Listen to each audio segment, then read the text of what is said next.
Sama-sama kita menyampaikan kehadirat Allah Subhanahu wa Ta'ala. Allah yang telah memberikan kepada kita sekalian kesehatan, kesempatan dan umur panjang sehingga kita dapat hadir ke tempat yang mulia ini dengan tujuan sama-sama kita melaksanakan ibadah kepada Allah Subhanahu wa Ta'ala. Kemudian salawat dan salam kita sampaikan kepada baginda kita Nabi Muhammad Rasulullah sallallahu alaihi wasallam. Beliau yang telah membimbing umat dari alam jahiliyah menuju kepada alam Islamiyah. Demikian pula kepada al dan sahabat beliau sekalian radhiyallahu anhum ajma'in, telah bersama-sama membantu Rasulullah dalam menegakkan agama Islam, agama Allah, agama yang diridai di sisi Allah Subhanahu wa Ta'ala. Inna ad-dina 'inda Allahil Islam. Biasanya satu-satunya agama yang diridai di sisi Allah adalah agama Islam. Hadirin jamaah Jumat yang dirahmati oleh Allah Subhanahu wa Ta'ala.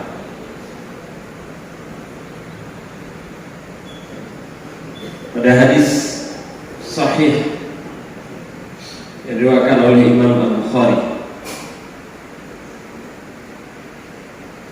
dari Anas bin Malik, dalam satu periwayatan disebutkan dari Abi Bakrah,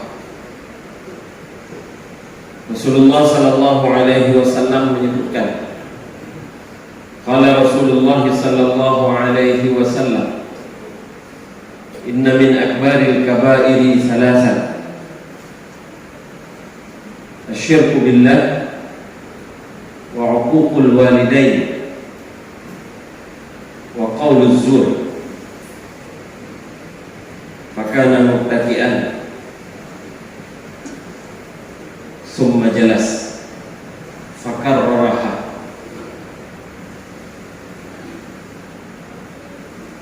Rasulullah sallallahu alaihi wasallam bersabda, Rasulullah mengatakan, di antara sekian banyak dosa besar, ada yang paling besar.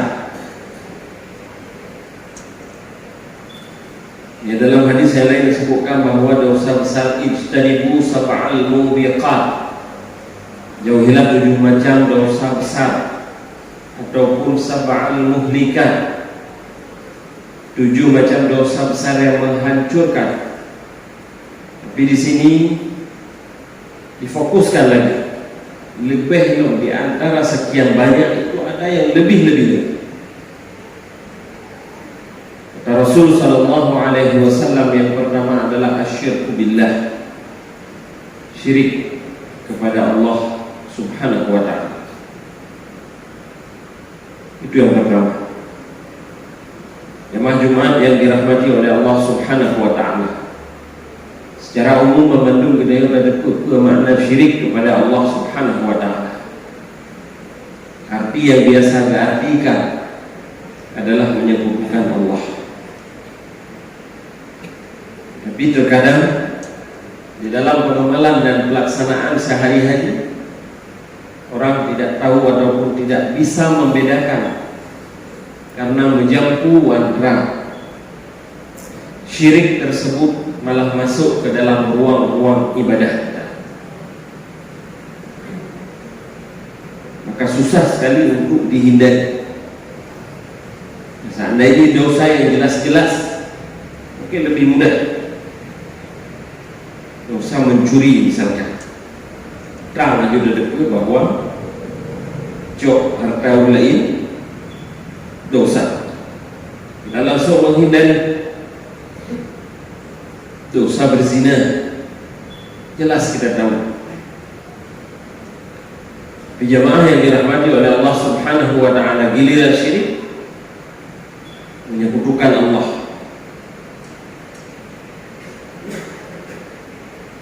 penghambaan diri kita ataupun ibadah kita yang sepatutnya kita tujukan kepada Allah Subhanahu wa ta'ala ternyata ditujukan kepada selain Allah. Doa kita dan doa itu adalah ibadah. Doa kita itu adalah ibadah, walaupun kerjaannya adalah meminta. Tapi pada saat berdoa itu kita juga kepada Allah Subhanahu wa ta'ala, itulah ibadah. Maka Allah sebutkan di dalam ayat, malah di dalam beberapa ayat tentang doa, ud'uni astajib lakum, dengan kalimat perintah, berdoalah olehmu kepadaku. Geriu diperintahkan Allah karena doa hajit. Tapi benar, ud'uni astajib lakum, berdoalah olehmu kepadaku, kata Allah. Astajib lakum, saya aku akan tepati permohonanmu itu sesuai dengan syarat ketentuan yang akan garis dalam agama, bukan di dalam Al-Quran ataupun dalam sunnah Rasulullah Sallallahu Alaihi Wasallam. Itu bukti yang mengatakan bahwa doa itu adalah ibadah. Walaupun kita dalam doa sifatnya meminta, hanya sebatas meminta, tapi itu adalah bagian daripada ibadah. Doa di dalam salat, doa di luar salat, doa siang, doa malam, pagi hari, tahajud dan sebagainya. Tapi ketika permohonan tersebut, jamaah yang dirahmati oleh Allah, ketika permohonan tersebut ditujukan kepada selain Allah, bentuknya juga doa, di sinilah timbul kemusyrikan. Karena pada dasarnya doa tersebut hanya ditujukan kepada Allah Subhanahu wa ta'ala. Tamlaki Allah. Tapi mereka tamlaki doa tersebut kepada selain Allah, maka di sana terjadi sebuah kesyirikan. Jemaah Jumat yang dirahmati oleh Allah Subhanahu wa ta'ala, orang sulit untuk membedakan karena pakai sama-sama doa. Kita meminta perlindungan, kita minta perlindungan, kita minta keselamatan yang seharusnya kita melakukan Allah Subhanahu wa ta'ala. Ketika kita meminta kepada selain Allah, disitulah timbul suatu kemusyrikan. Inna Allah la yaghfiru ay yushraka bihi wa yaghfiru ma duna dzalika liman yasha. Allah tidak akan mengampuni dosa orang syirik kepadanya, dan Allah akan mengampuni dosa-dosa yang lain. Nah, kemungkinan diampun oleh Allah, tapi dia syirik sampai meninggal yang ada dengan taubat, tidak ada jalan lagi. Waliyazubillah.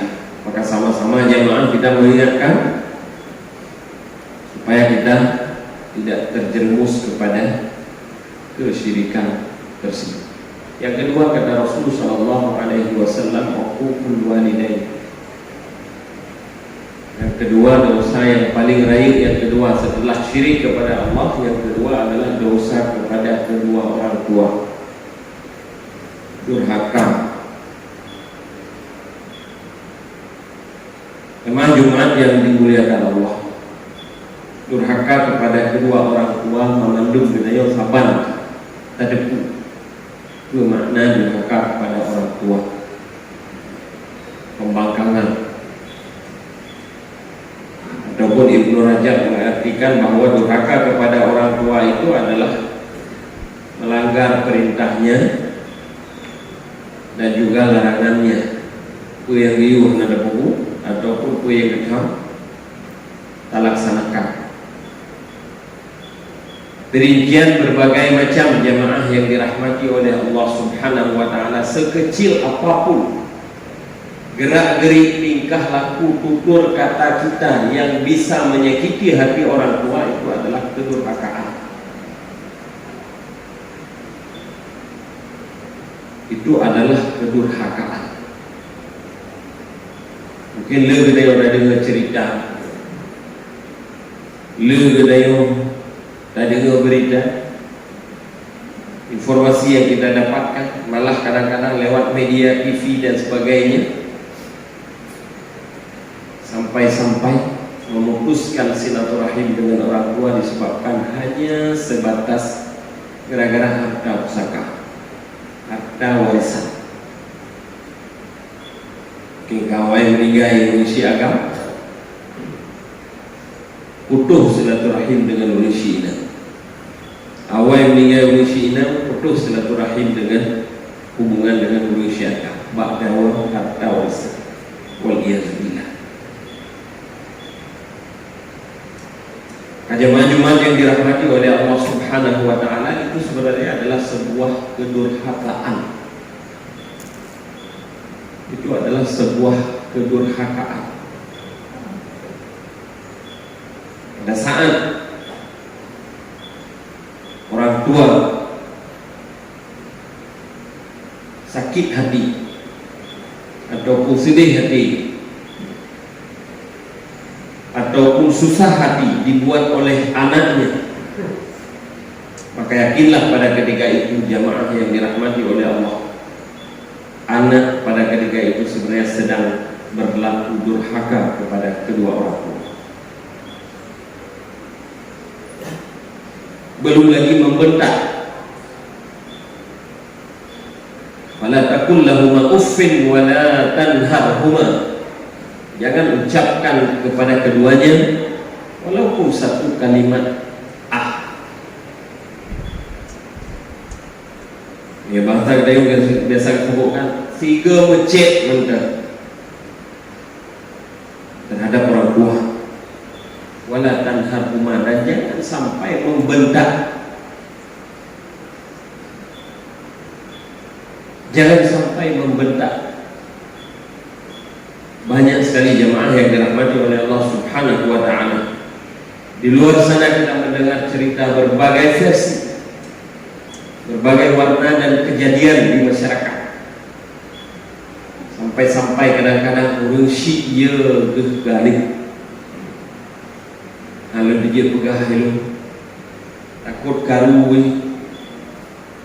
Halu dia pegah halu takut bengih gelut. Itu kalimat-kalimat yang terucap daripada seorang orang tua pada saat dia itu sudah lemah. Dia urusik kahanali berdaya. Anak sudah kuat pada ketika itu, diiringi dengan kekuatan serta kekayaan yang dimiliki. Urusik itu pegah habah hangga dijeli gara-gara pakai kali betul ni. Sederhana mungkin, tapi jamaah yang dirahmati oleh Allah Subhanahu wa Ta'ala, ketahuilah bahwa itu adalah sebuah kedurhakaan. Itu yang disebutkan dengan uququl walidain, durhaka kepada kedua orang tua. Pernah pada masa Rasul sallallahu alaihi wasallam, sahabat minta izin kepada Rasulullah, ya Rasul, lebih izin kelun untuk lu ikut perang membela agama Allah bersama lu untuk melawan orang kafir. Rasulullah tanyakan kepada orang tersebut, ahayyul walidah, masih hidupkah kedua orang tuamu? Katanya masih. Tentang ya Rasul, tapi waktu lu lagi izin, dua orang syilun tersebut sedih sehingga geglik, tersirat seakan dia tidak memberikan izin. Rasulullah kemudian tidak menerima tawaran tersebut. Berarti Rona haji ikut perang, irji' ilaihima, kembali dulu kepada keduanya, abhikhuma kama abkaitahuma, berbuat baik kepada keduanya, tertawakanlah kembali keduanya sebagaimana engkau telah membuatnya menangis. Hana kecentapu, hana kalimat kasar, tidak ada hentak dan bentakan, tidak ada kalimat tidak ada pembangkangan, hanya gelakai izin sehingga orang syik geglik. tapi hanya sekedar itu Rasulullah tidak mengizinkan kepadanya untuk ikut perang. Kembali dulu kepada keduanya, kemudian kamu berbuat baik kepada keduanya sehingga dia buat dia tersenyum, sebagaimana kamu telah membuatnya menangis. Jamaah yang dirahmati oleh Allah Subhanahu wa taala, kunci surga gadayona wa urangnya berdua. Di saat-saat yang mulia, siang ataupun malam, jangan lupa kita berdoa kepada keduanya pada saat dia sudah tiada. Karena cara lain untuk gadayona berbuat baik kepada kedua orang tua tersebut kecuali pada saat dia sudah tiada, kecuali kita mendoakan kepada keduanya. Itulah jamaah yang dirahmati oleh Allah, ketika kita berbuat yang tidak pantas, yang disebutkan oleh Rasulullah, peringkat kedua dosa paling raya adalah durhaka kepada kedua orang tua.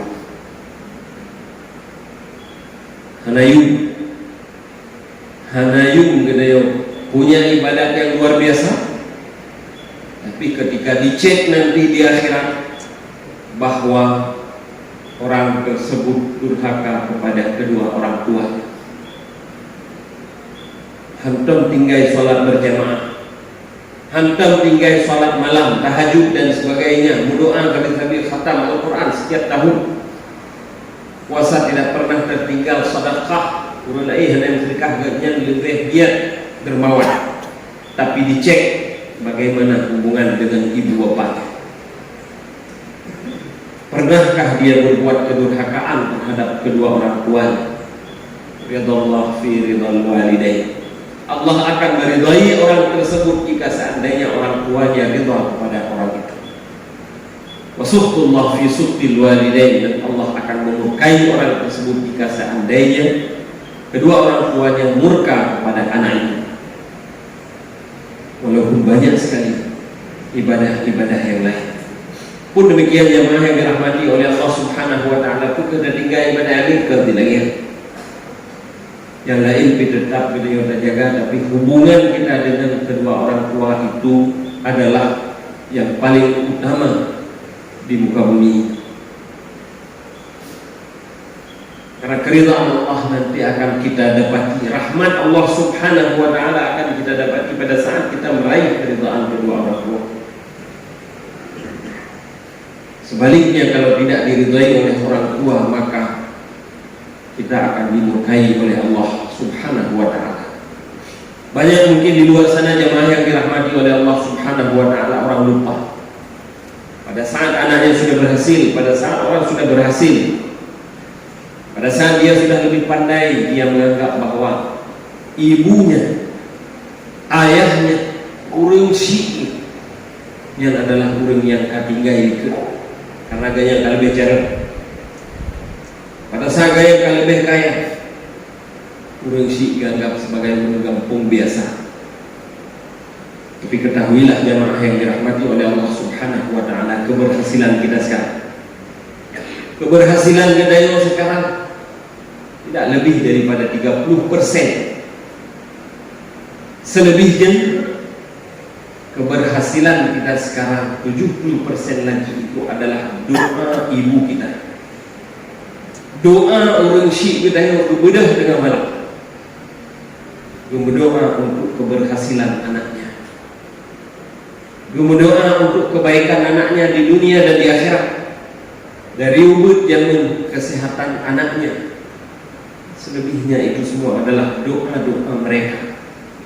Cara beliau hanya 50%. Lebih daripada yang mandum dikabulkan oleh Allah Subhanahu wa taala doa ulun syik.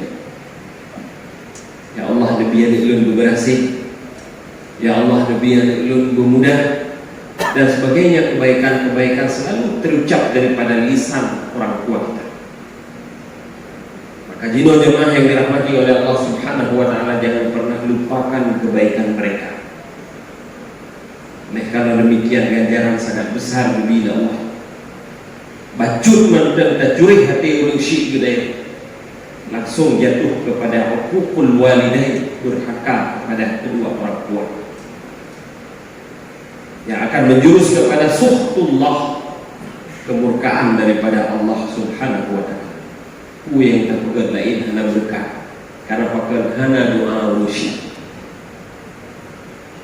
Terakhir jemaah yang dirahmati oleh Allah Subhanahu wa ta'ala, Rasulullah mengatakan qauluz zur, dosa yang ketiga, dosa yang besar. Pada urutan yang ketiga kata Rasul sallallahu alaihi wasallam, berkata dusta, berbicara dusta, bersaksi dusta. Kita mengatakan sesuatu tidak sesuai dengan kenyataannya. Fakana muttaki'an, Rasulullah berulang-ulang tersebut. Awal mula Rasul sallallahu alaihi wasallam dalam keadaan bersandar di atas tongkat. Kemudian summa jalasa Rasul sallallahu alaihi wasallam sampai duduk. Wa kana yukarriruha, dan Rasul terus mengatakan qauluz zur, dosa yang besar adalah berkata dusta,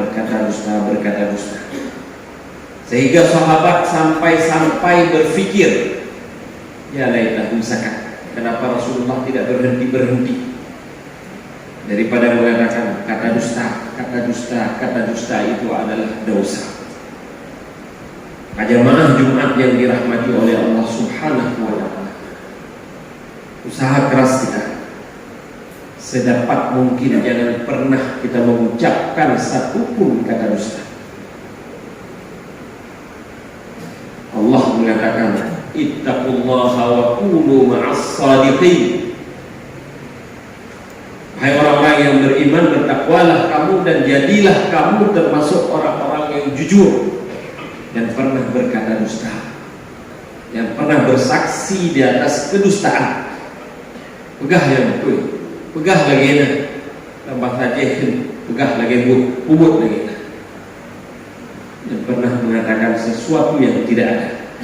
Karena kenapa? Sekecil apapun kedustaan itu, kita harus bertanggungjawabkan nanti di hadapan Allah Subhanahu wa ta'ala. Dikira kalimat qauluz zur itu akan dicatat oleh malaikat atid, ma yalfidu min qaulin illa ladaihi raqibun atid. Tidak ada satu kata pun yang terlewatkan dari lisan seorang manusia kecuali dia itu akan dicatat oleh malaikat raqib yang baik dan malaikat atid mencatat yang tidak baik. Dan jemaah yang dirahmati oleh Allah Subhanahu wa ta'ala, itu adalah pekerjaan daripada orang-orang munafik. Sulit, dusta, hana jujur, dan berbagai kalimat lainnya ataupun sebutan lainnya, yang adalah ciri daripada orang munafik. Rasulullah menyebutkan ciri orang munafik dia macam salah satu di antara idza hadatsa kadzab, apabila dia berbicara dusta. Pegah apa? Sulit. Ubud pegah sulit. Pegah bahak hari sulit. Dia pegah sulit. Wal iyaz billah, innal munafiqina fi darkil asfali minan nar. Di mana tempat orang munafik? Orang munafik tempatnya berada pada dasar api neraka. Fi darkil asfali minan nar, pada lapisan yang paling bawah daripada api neraka. Wal iyaz billah. Mudah-mudahan menjadi pelajaran jemaah yang dirahmati oleh Allah Subhanahu wa ta'ala. Mudah-mudahan menjadi pelajaran bagi kita sekalian, dan mudah-mudahan beruh kita dalam kawan yang disebutkan oleh Rasulullah tersebut. Baik kita yang berbuat syirik kepada Allah, baik kita yang dalam golongan orang yang durhaka kepada kedua orang tua, dan baik kita yang dalam golongan orang-orang yang senantiasa berkata dusta, berbicara dusta, naik saksi di atas kedustaan. Mudah-mudahan Allah memberkati kita, mudah-mudahan Allah meridai